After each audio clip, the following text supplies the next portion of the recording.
नमस्कार. तर तुमच्याही घरात दुधी म्हटलं की सगळे नाकं मोडतात का? तर असं असेल तर मात्र ही रेसिपी तुम्ही पूर्ण बघा आणि अशा पद्धतीने डाळ दुधी तुम्ही करून घाला. नक्की तुम्हाला दुसऱ्या वेळेला करायला सांगतील. एवढी चवीला मस्त अशी होते. हे अतिशय चविष्ट होते डाळ आणि दुधी. तर एकदम साधी सोपी रेसिपी आहे. अजिबात जास्त त्याच्यात मी साहित्य वापरलेलं नाही. अगदी घरच्याच साहित्यामध्ये बनवलेली आहे. पण खायला इतकी भारी लागते ना. जर रात्रीच्या वेळेला तुम्ही करणार असाल तर अगदी भाकरीबरोबर भाताबरोबर मस्त अशी आहे. पौष्टिक आहे. मी सगळ्या डाळी मिक्स करून ही केलेली आहे. अगदी एकच डाळ वापरली नाही तर सगळ्याच डाळी वापरलेल्या आहेत आणि अतिशय ही सोपी आहे पण तितकीच चवीला भारी लागते. तर काय काय साहित्य घेतलं सगळ्यात आधी दाखवते. तर इथे दुधी घेतला आहे. अगदी कोवळा बघून घेतला आहे. बघू शकताय तुम्ही अशा पद्धतीने हा दुधी घेतला आहे. जसे बिया मी काढलेल्या नाहीत कारण एकदम कोवळा आहे दुधी. तर आणि इथे बघा हे बघू शकता ह्या डाळी घेतल्या आहेत. सगळ्या मिक्स डाळी आहेत. पण अशा प्रकारे मिक्स डाळी ना तुम्हाला धान्याच्या दुकानामध्ये सहज मिळतात. मीही तसेच आणलेले आहेत. काही वेगळ्या मिक्स केलेले नाहीत. हे मिक्स केलेलीच डाळ आहे. तर एक दुकानात किराणा मालाच्या दुकानात सहज मिळते. तर एक वाटीभर मी आधीच भिजत घातली होती. आता बाकीचं साहित्य एक मोठा टॅमॅटो किंवा बारीक असतील तर 2 टॅमॅटो बारीक चिरून घेतलेत. शक्यतो त्याच्यातल्या बिया काढलेल्या आहेत. आणि हे जे वाटण आहे की नाही अर्धा लसणाच्या पाकळ्या, 2 हिरव्या मिरच्या आणि 1 इंचभर आलं बारीक चेचून घेतलं आहे. तुम्ही वाटूनही घेऊ शकता. आणि इथे एक मोठा कांदा बारीक चिरून घेतला आहे बघा, बघू शकता. आणि कोथिंबीर आहे. बाकीचं कोरडं साहित्य आहे. जे मसाले आहेत ते मी नंतर तुम्हाला दाखवते. तर सगळ्यात आधी आपण डाळ शिजायला ठेवायची आहे. ही डाळ जी आहे की नाही मी एक 15 ते 20 मिनिट किंवा अर्धा तास असं भिजत घाला. एक 15-20 मिनिट मी डाळ भिजत घातली होती. आता या डाळीमध्ये फक्त आपल्याला याच्यामध्ये मी हळद घातली आहे आणि हिंग घातलं आहे आणि थोडंसं तेल किंवा तूप घालू शकता तुम्ही. एवढंच घातलेलं आहे आणि याला एक 3 शिट्ट्या करून घेतल्या आणि मग एक 2-3 मिनिट गॅस एकदम मंद ठेवला आणि ही छान मऊसूत अशी ही डाळ शिजवून घेतली.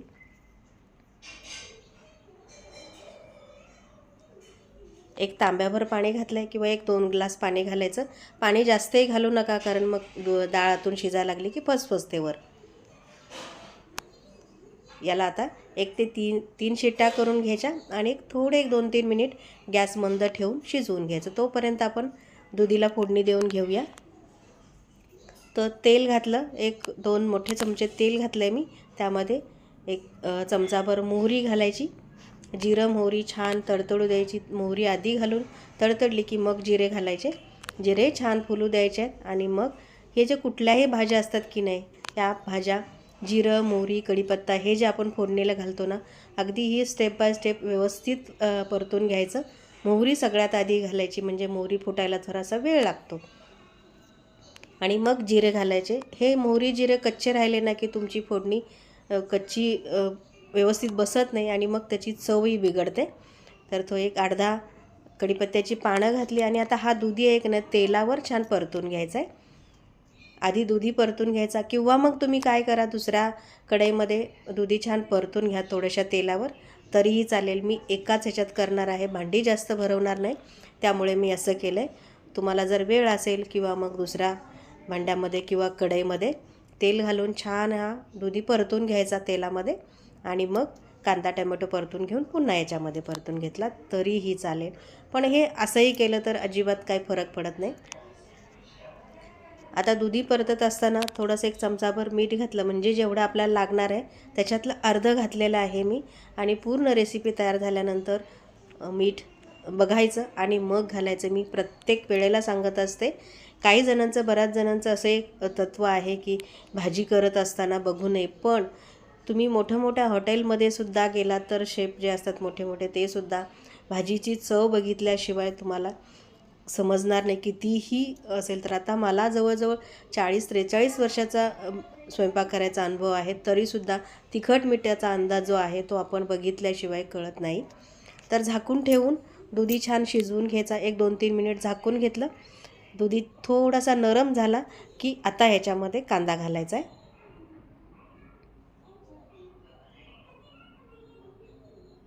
बारीक चिरलेला कांदा एक मोठा होता आणि हे वाटलेलं वाटण आहे तेही घालून घ्यायचं आणि याला थोडंसं परतून घ्यायचं आणि मग आपण ह्याच्यामध्ये टॅमॅटो घालायचा. टॅमॅटो लगेच घालू नका, कारण मग कांदा जो आहे तो थोडासा नरम पडतो.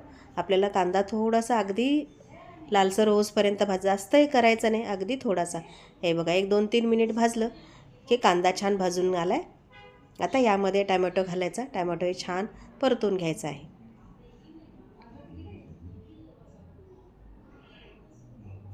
टॅमॅटो शक्यतो कच्चा जास्त घेऊ नका, अगदी छान लालबुंद पिकलेला टॅमॅटो असतो की नाही तो घ्यायचा.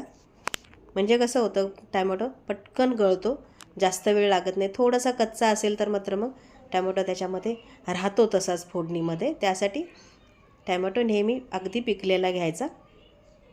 हे बघा हे छान परतून घेतलं.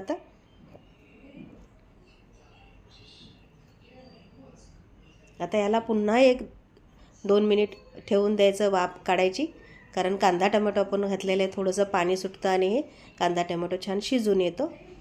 हे बघा मस्त असं शिजलं आहे की नाही, बघू शकता.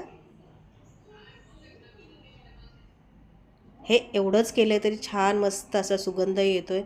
तेलामध्ये सगळं भाज्या आणि कांदा आणि बाकीचं सगळं जे परतलं आहे त्याचा मस्त असा सुगंध येतो आहे.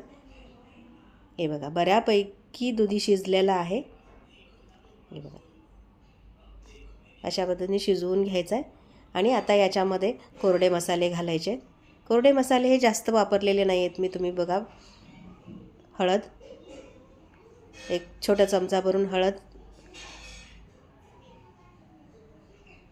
जिऱ्याची पूड आहे, ही भाजलेल्या जिऱ्याची पूड आहे. याच्या आधीचा जो मी मसाल्याचा व्हिडिओ घातला आहे त्यामध्ये सगळे हे मसाले, धनेपूड, जिरेपूड कसं करायचे हे दाखवलेलं आहे. तो जर व्हिडिओ पाहिला नसेल तर नक्की बघून घ्या. थोडीशी तिखट मिरची पूड घातलेली आहे. हा मसाल्याचा डबा बघताय की नाही तुम्ही, हा माझ्याकडे नेहमी अशा पद्धतीने व्यवस्थित असं मी करून ठेवलेलं असतं. सगळे पूड असते ती करून ठेवलेले असते. रोजच्या माझ्या वापरायचा डबा आहे तो दुसरा आहे. हे मी व्हिडिओसाठी छान अगदी व्यवस्थित सजवून ठेवलेला आहे आणि तो वापरते मी. याचा व्हिडिओ तुमच्याबरोबर अगदी एक दिवस शेअर करणार आहे. थोडंसं अगदी थोडंसं 1 छोटा चमचा भरून मी गरम मसाला घातलेला आहे.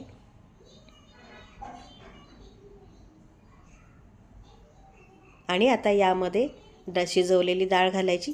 डाळ बघू शकता मस्त असे शिजलेली आहे. आता याला घोटायची गरज नाही, कारण काय करायचं 3 शिट्ट्या झाल्या की मंद गॅसवर कुठल्याही भाज्या करताना किंवा डाळ करताना 3 शिट्ट्या करून घ्यायच्या आणि थोडासा गॅस मंद ठेवायचा आणि 1-2-3 मिनिट तसंच कुकर ठेवायचा.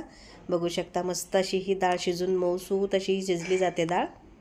आणि सगळ्या डाळी मिक्स आहेत त्यामुळे मुलांना अगदी छान पोटात जातात, पौष्टिक आहे. आता यामध्ये ही डाळ ओतून घ्यायची आपल्याला. बऱ्यापैकी छान असा हा मसाला तयार झाला आहे. रंग बघा किती मस्त सुरेख आलेला आहे. ही सगळी डाळ मी 1-1.5 वाटी मी डाळ घेतली होती.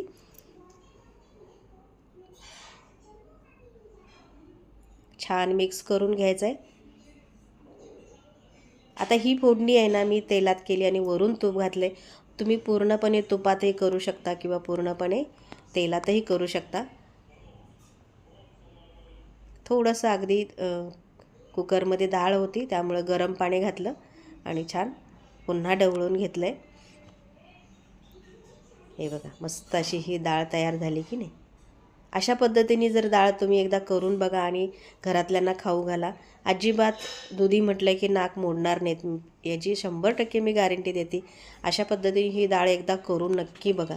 मस्त अशी सकाळी सकाळी जर तुम्ही केली, डब्यासाठी दिली तरीसुद्धा याच्याबरोबर चपाती भाजी छान लागते.